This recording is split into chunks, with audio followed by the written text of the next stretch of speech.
सुप्रभात, नमस्कार. मी सुवर्णा धानोरकर. बुलेटिनमध्ये आपलं सगळ्यांचं स्वागत. सुरुवातीला बातमी नागपूरमधून. सावनेर तालुक्यातल्या वाकीलगतच्या द्वारका वॉटर पार्क इथे कामठीमधल्या एका कुटुंबाला बाउन्सर आणि सुरक्षा रक्षकांनी बेदम मारहाण केली आहे। रविवारी ही घटना उघड झाली आहे। संबंधित कुटुंबियांना तब्बल 1.5 तास एका खोलीत कोंडून ठेवण्यात आले। या हल्ल्यात गंभीर जखमी झालेल्या 2 महिलांना बेशुद्धावस्थेत नागपूरमधल्या खासगी रुग्णालयात दाखल करण्यात आले।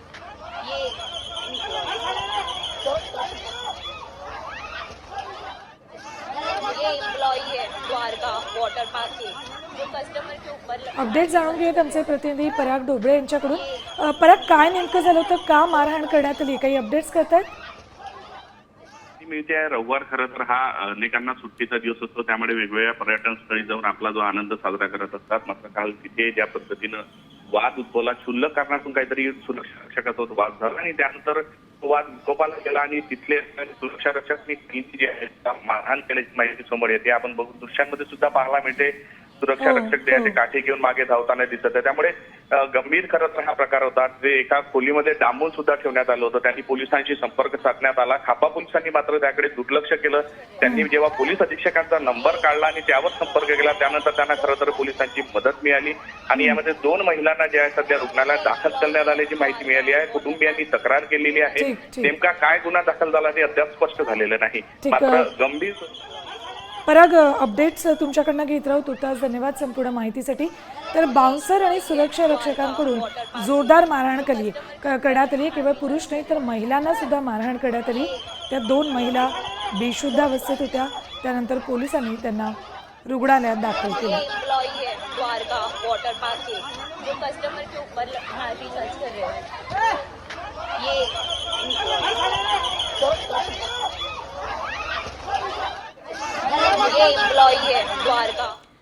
यानंतर येऊयात पावसाच्या बातम्यांवर। मुंबईमध्ये रात्रीपासून पावसाची जोरदार बॅटिंग सुरू आहे। लोकल आणि रस्ते वाहतूक धीम्या गतीने सुरू आहे। मध्य आणि हार्बर रेल्वे 10 ते 15 मिनिटं उशिराने सुरू आहे, तर ईस्टर्न आणि वेस्टर्न एक्सप्रेसवेवरही वाहतूक मंदावली आहे। पावसाचा जोर कायम राहिला तर आणखी परिणाम होऊ शकतो। गरज असेल तरच घराबाहेर पडा, असं आवाहन प्रशासनाकडून करण्यात आलेले आहे। अपडेट्स घेऊयात आमचे प्रतिनिधी गिरीश कांबळे यांच्याकडून। गिरीश, खरं तर कालपासून पाऊस मुंबईमध्ये जोरदार बरसतोय। अलर्ट सुद्धा प्रशासनाकडून सतत दिला जातोय। आत्ताची नेमकी परिस्थिती काय आहे?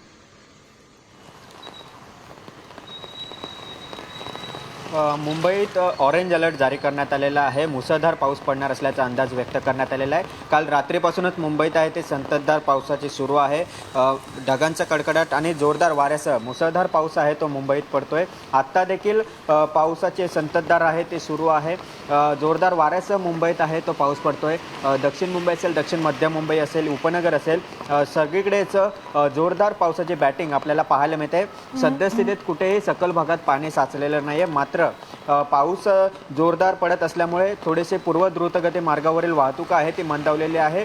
रेल्वे वाहतूक थोडीशी मंदावलेली आहे। मात्र अद्याप कुठेही पाणी साचल्याची नोंद आहे ती झालेली नाही आहे। मात्र पालिका प्रशासन असेल, राज्य सरकार असेल, हे यांच्या यंत्रणा आहेत त्या अलर्ट मोडवर आहेत। कोणत्याही परिस्थितीत पाणी साचलं तर कशा पद्धतीने पाणी त्याचा निकार करायचं या संदर्भातील तयारी आहे ती पालिका प्रशासनाने केलेली आहे। आणि त्यामुळे सध्या तरी आपण बघतोय की पाऊस आहे तो मोठ्या प्रमाणात पडतो आहे। गिरीश, धन्यवाद या संपूर्ण माहितीसाठी। तर मुंबईमध्ये आता पावसाचा रस्ते आणि रेल्वे वाहतुकीवर परिणाम व्हायला लागलेला आहे।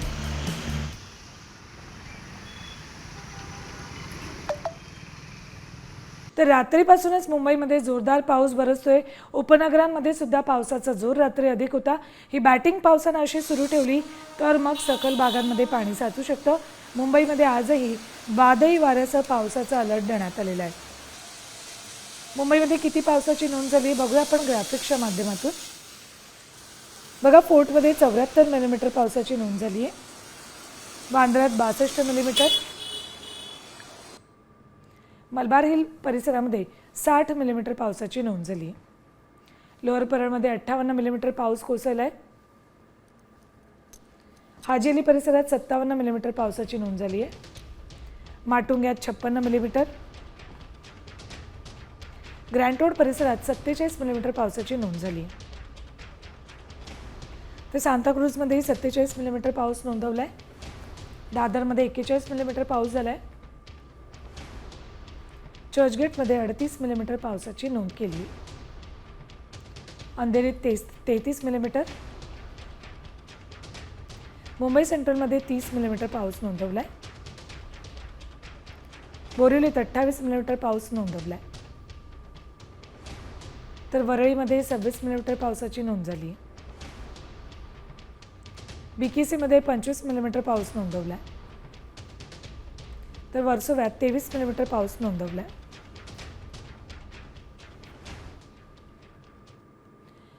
तर मुंबईमध्ये रात्रीपासून पाऊस बॅटिंग करतोय, त्यामुळे दादर परिसरात अनेक बॅनर्स कोसळलेत.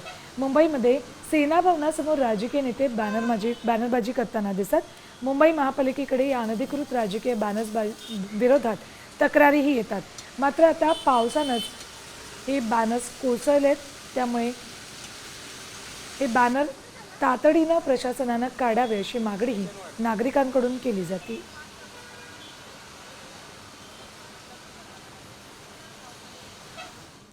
तर पुण्यामध्ये मध्यरात्रीपासून जोरदार पाऊस बरसतोय.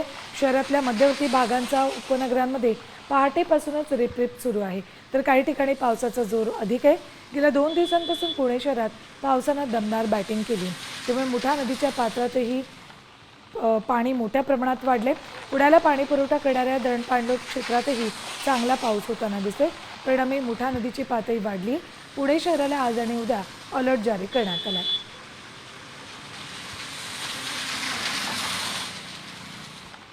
तर राज्यामध्ये मान्सून सक्रिय झालेला आहे.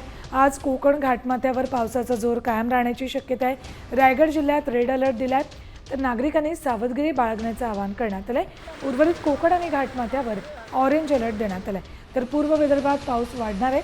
विजांसह वादळी वाऱ्याची शक्यता वर्तवली. तर मध्य महाराष्ट्र आणि मराठवाड्यात मात्र पावसाचा जोर कमी होणार आहे. अरबी समुद्रापासून ओडिशा किनारपट्ट्यापर्यंत हवेत कमी दाबाचा पट्टा विस्तारला. ही प्रणाली पूरक ठरते, त्यामुळे राज्यात पावसाला पोषक वातावरण तयार झालं.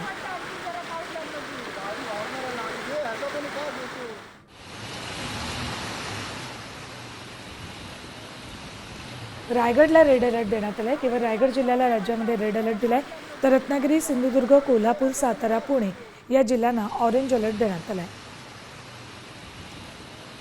तर मुंबई, कोकण, पालघर, नाशिक, नागपूर ऑरेंज अलर्ट कुठल्या जिल्ह्यांना दिलाय ते बघतोय आपण. अमरावती, यवतमाळ, बुलढाणा, वाशिम, भंडारा, गोंदिया, गडचिरोली, चंद्रपूर, वर्धा, अकोला या जिल्ह्यांना येलो अलर्ट देण्यात आलाय.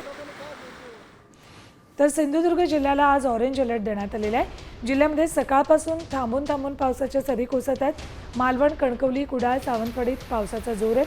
सह्याद्री पट्ट्यातही पावसाचा जोर वाढला आहे. समुद्राला उधाण येणार असल्याचा इशारा देण्यात आलाय, त्यामुळे मच्छीमारांनी समुद्रात न जाण्याचा इशारा देण्यात आलाय.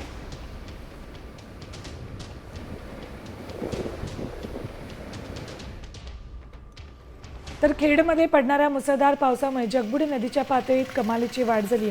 मुसळधार पाऊस असाच कोसळत राहिला तर नदी धोका पातळी ओलांडू शकते अशी शक्यता आहे. सध्या नदी इशारा पातळीवरून वाहते, त्यामुळे नदीकाठच्या गावांना प्रशासनानं सतर्कतेचा इशारा दिला.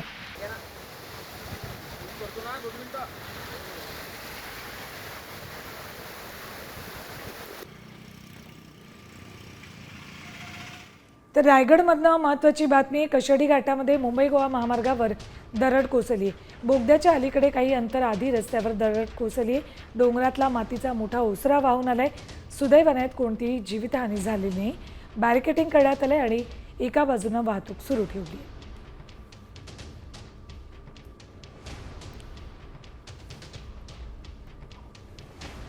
तर तिकडे बुलढाणा जिल्ह्यामध्ये वादळी वाऱ्याचा पाऊस झालाय. खामगाव तालुक्याच्या आंबेटाकळी शिवारात केळीचं पीक पूर्णतः जमीनदोस्त झालंय, त्यामुळे शेतकऱ्याचं अतोनात नुकसान झालंय. हातातोंडाशी आलेला घास हिरावल्यानं शेतकरी हतबल झालाय. तातडीनं पंचनामे करून मदत करण्याची मागणी सरकारकडे केली जाते.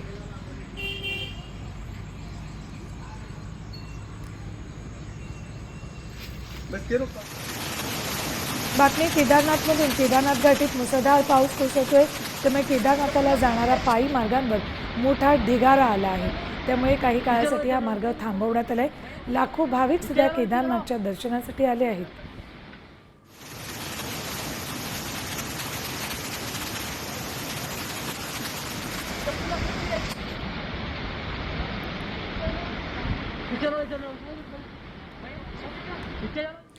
यानंतर त्या बातमी शाळांबाबतची. राज्यातल्या सगळ्या शाळा आजपासून सुरू झाल्या आहेत. विदर्भ वगळता राज्यातील सर्व जिल्ह्यांमध्ये शाळा आजपासून सुरू झाल्यात. अनेक शाळांकडून विद्यार्थ्यांच्या स्वागतासाठी विविध उपक्रम राबवण्यात आलेत. शैक्षणिक संस्थांकडून शाळा प्रवेशोत्सव उपक्रमांचं आयोजन करण्यात आले. शाळेची गुणवत्ता आणि विद्यार्थी संख्या वाढवण्यासाठी राज्य शासन उपक्रम राबवते.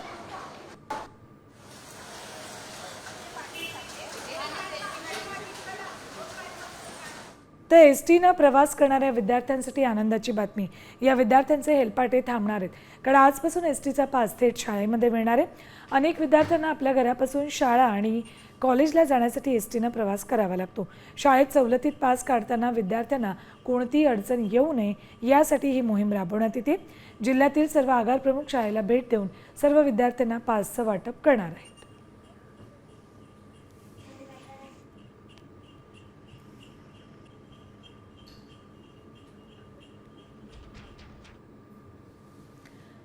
खासगी अनुदानित शैक्षणिक संस्थांमधील शिक्षकेतर कर्मचाऱ्यांची आता पवित्र पोर्टलद्वारे भरती करण्यात येणार आहे. यामध्ये प्रयोगशाळा सहाय्यक, कनिष्ठ लिपिक आणि ग्रंथपाल या पदांचा समावेश आहे.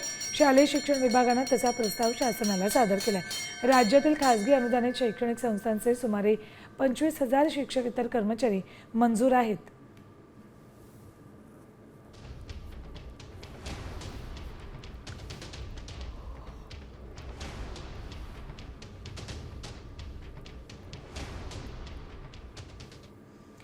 बातमी कालच्या दुर्घटनेबाबतची. इंद्रायणी नदीत पर्यटक बुडून जाताना कॅमेऱ्यात चित्रित झालेले आहेत. कुंडमळा पूल दुर्घटना यामध्ये चौघांचा मृत्यू झालाय, तर 2 ते 3 जण अडकलेत. पर्यटनासाठी गेलेल्या पर्यटकांसाठी कालचा दिवस हा घातवार ठरलाय. कुंडमळ्याजवळच्या इंद्रायणी नदीवरचा पूल कोसळला आणि या दुर्घटनेत 4 पर्यटकांचा मृत्यू झालाय. आतापर्यंत एकूण 51 जणांना वाचवण्यात यश आले. रविवारी दुपारी 3:30च्या सुमाराला ही दुर्घटना घडली. यावेळी पुलावर 100हून अधिक पर्यटक आल्याची माहिती. NDRFकडून पुन्हा एकदा रेस्क्यू ऑपरेशन राबवण्यात येते. आणखी 2 ते 3 जण अडकले असल्याची भीती रेस्क्यू टीमनं वर्तवली आहे.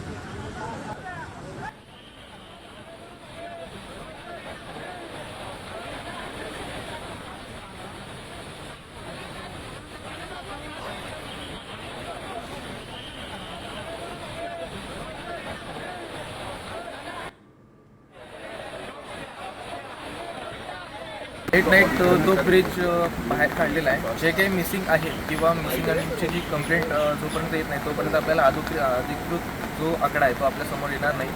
पण लोकलकडून अशी माहिती मिळते की अजून 2 ते 3 जण त्यामध्ये बेपत्ता असल्याची शक्यता ते वर्तवत आहेत. तर मावळमधील इंद्रायणी नदीवरचा पूल कोसळला आणि मोठी दुर्घटना घडली. त्यामुळे पूल कोसळून नागरिकांचा मृत्यू होईपर्यंत प्रशासकीय यंत्रणा काय करत होती असा प्रश्न निर्माण झालाय.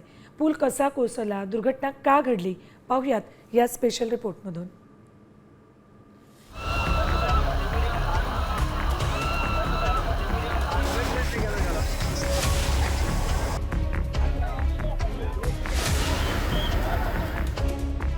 मृत्यूच्या दाढेत अडकलेल्यांच्या सुटकेचा हा थरार धडकी भरवणारा आहे. तळेगाव दाभाडे शहराजवळच्या प्रसिद्ध पर्यटन स्थळ कुंडमळा येथील इंद्रायणी नदीचा पूल कोसळला आणि सुट्टीच्या दिवशी पुलावर फिरण्यासाठी आलेले काही लोक वाहून गेले. त्यानंतर NDRFच्या टीमला काही पर्यटकांना वाचवण्यात यश आलं, तर काहींचा मृतदेह दुर्घटनेनंतर नदीपात्रातून बाहेर काढण्यात आला. या पुलावर नेमकं काय घडलं होतं, प्रत्यक्षदर्शीनं काय सांगितलंय ते पाहूया. तर तो कोसळला, तिथनं एक म्हाताऱ्याला वाचवलं आणि बाकीचे सगळे 5-50 लोक सगळे एकदमच अडकले होते. आणि जेव्हा तो ब्रिज कोसळला 4-5 जण त्या ब्रिज मधनं बाहेर फेकली गेली आणि बाकीची सगळी अडकली इथं. याच्यामध्ये बाईक खूप घेऊन गेले लोक आणि तिथं थांबलेले होते, फोटोशूट करत होते. त्याच्यामुळे एकंदरीत मोड लागलो. हा पूल कोसळण्यामागची काही कारणं समोर आली आहेत. मावळमधल्या कुंडमळ्याजवळील इंद्रायणी नदीवरील पूल कोसळला. रविवार असल्यानं मोठ्या संख्येनं पर्यटक या ठिकाणी उपस्थित होते. काही पर्यटकांनी पुलावर दुचाकी नेल्यानं पुलाचं वजन वाढलं. दुर्घटनाग्रस्त पूल जीर्ण झाला होता. जास्त वजन सहन करण्यास असमर्थ होता. पर्यटकांच्या सुरक्षेसाठी कोणतीही उपाययोजना नव्हती. उपमुख्यमंत्री अजित पवारांनी पूल जीर्ण अवस्थेत होता याला दुजोरा दिलाय. दर्शनी असं सांगण्यात येतं की तिथं जो ब्रिज होता लोखंडी तो फार सडलेला होता आणि त्याच्यातनं जास्त लोक तिथं उभे राहिले आणि मोटरसायकल पण जात होते त्या बोजाने ते खाली पडला. तिथं 8 कोटीचा एक ब्रिज ऑलरेडी मंजूर आहे. 2 जणांची असण्याची शक्यता आहे. पुलाखाली जिथे दाबलो गेलेलो आहे त्या ठिकाणी आणि जवळपास 35 जण हॉस्पिटलला ॲडमिट आहेत. म्हणजे एवढी कॅपॅसिटी नसताना सुद्धा लोक त्याच्यावर एवढे उभे राहिलेत आणि म्हणून हा पूल त्या ठिकाणी कोसळला आणि त्यातून ही दुर्दैवी घटना घडलेली आहे. आता वाहून गेलेले काही लोक आहेत त्यांचाही शोध सुरू आहे. हा पूल धोकादायक होता अशी कुठलीही सूचना प्रशासनानं पर्यटकांसाठी फलकाद्वारे दिली नव्हती. दुर्घटना घडल्यानंतर प्रशासनाला जाग येते, निधी मंजूर झाल्याची माहिती दिली जाते. आता भविष्यात नवीन पूल बांधलाही जाईल, मात्र पर्यटकांच्या मृत्यूला जबाबदार कोण? उदासीन असलेली प्रशासकीय यंत्रणा की अकार्यक्षम नेतृत्व हाच खरा सवाल आहे. ब्युरो रिपोर्ट, साम टीव्ही.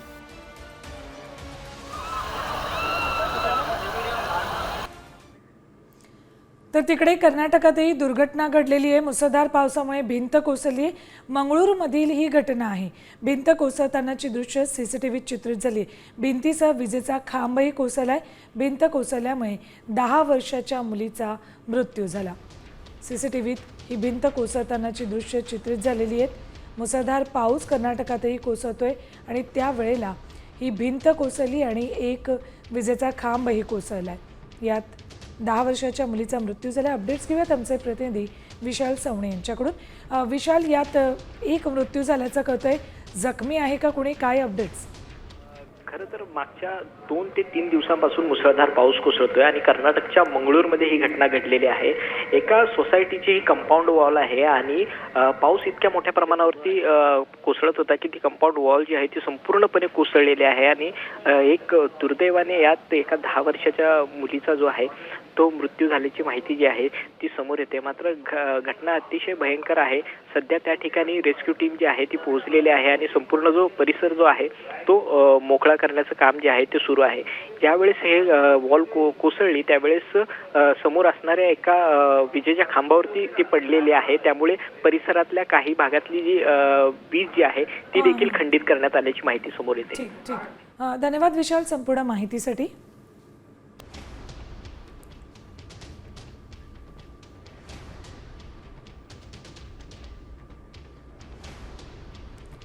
तर आणखी एक महत्त्वाची बातमी. तांत्रिक बिघाडामुळे चेन्नईला येणारं ब्रिटिश एअरवेजचं बोईंग ड्रीमलायनर विमान लंडनला परतले. तांत्रिक बिघाडामुळे लंडनहून चेन्नईला येणारे हे विमान हिथ्रोला परतले असं ब्रिटिश एअरवेजनं म्हटलंय. बिघाड झालेलं हे विमानही बोईंग कंपनीचं आहे.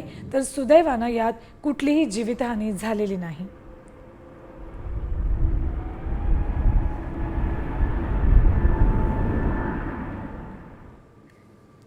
बातमी राज्यातून अत्यंत महत्त्वाची. महायुती सरकारमध्ये खासगी सचिवांच्या नेमणुकीचा मुद्दा कळीचा मुद्दा ठरण्याची शक्यता आहे. कारण राज्य मंत्रिमंडळाचा विस्तार होऊन 6 महिने झालेत. मात्र अजूनही 7 मंत्र्यांना खासगी सचिवांची नियुक्ती करण्यात मुख्यमंत्री देवेंद्र फडणवीस यांनी परवानगी दिलेली नाही आहे. या संदर्भात शिंदे सेनेच्या मंत्र्यांनी उपमुख्यमंत्री एकनाथ शिंदेंकडे तक्रार केली आहे. त्यामुळे महायुतीमध्ये फार काही आलबेल नाही हे चित्र आहे. ग्राफिक्सच्या माध्यमातून बघूयात आपण खासगी सचिव नसलेल्या मंत्र्यांची नावं. कुठले ते मंत्री आहेत बघा. गुलाबराव पाटील पाणीपुरवठा मंत्री आहेत, त्यांना अजूनही खासगी सचिव नेमता आलेला नाही. दत्ता भरणे क्रीडा मंत्री आहेत आणि पर्यटन मंत्री शंभूराज देसाई यांनाही अजूनपर्यंत खासगी सचिव नेमता आलेले नाही आहेत. तर उद्योगमंत्री उदय सामंत आणि अन्न आणि नागरी पुरवठा मंत्री छगन भुजबळ यांनाही अजून तरी खासगी सचिव नेमण्यास परवानगी मिळालेली नाही आहे.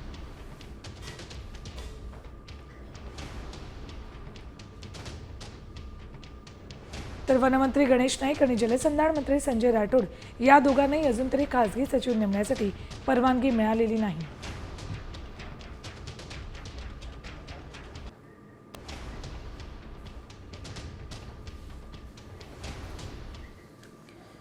बातमी शिक्षण क्षेत्रातून. राज्यामध्ये शिक्षण क्षेत्रात काम करणाऱ्या शिक्षण सेवकांनी मानधन कालावधी रद्द करण्याची मागणी केली आहे. भरतीनंतर फक्त 1 वर्षाचा प्रोबेशन कालावधी ठेवावा आणि या कालावधीत नियमित कर्मचाऱ्यांप्रमाणे पूर्ण पगार मिळावा अशीही या शिक्षण सेवकांची मागणी. राज्य सरकारने एप्रिल 2025 पासून मानधन तत्वावर शिक्षण सेवकांची भरती सुरू केली आहे. नियुक्तीपासून शिक्षण सेवकांना 3 वर्ष 10 ते 15,000 मानधन मिळतं. राज्यात 28,000 शिक्षण सेवक सध्या आहेत.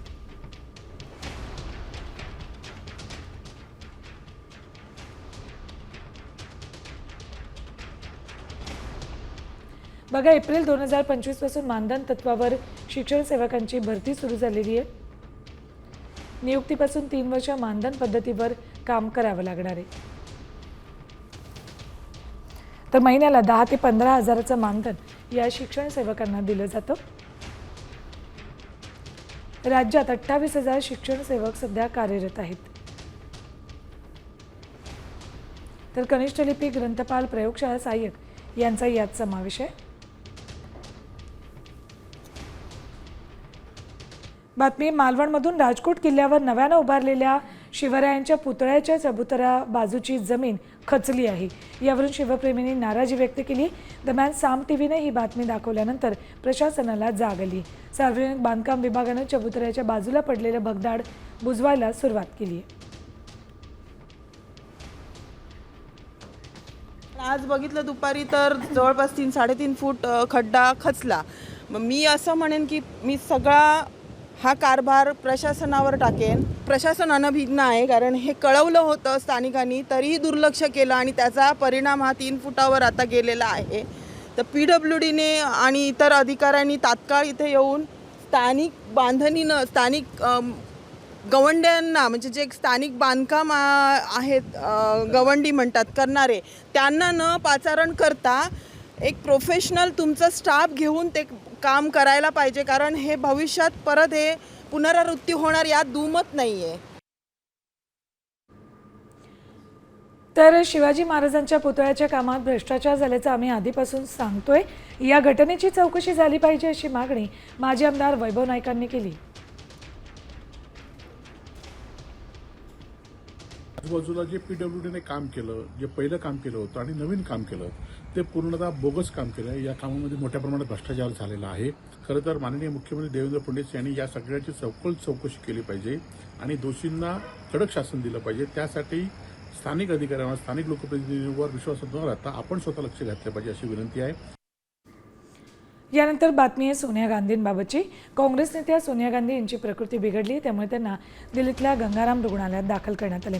बीपीचा त्रास वाढल्यामुळे त्यांना रुग्णालयात दाखल केल्याची प्राथमिक माहिती आहे. दरम्यान गेल्या काही दिवसांपूर्वी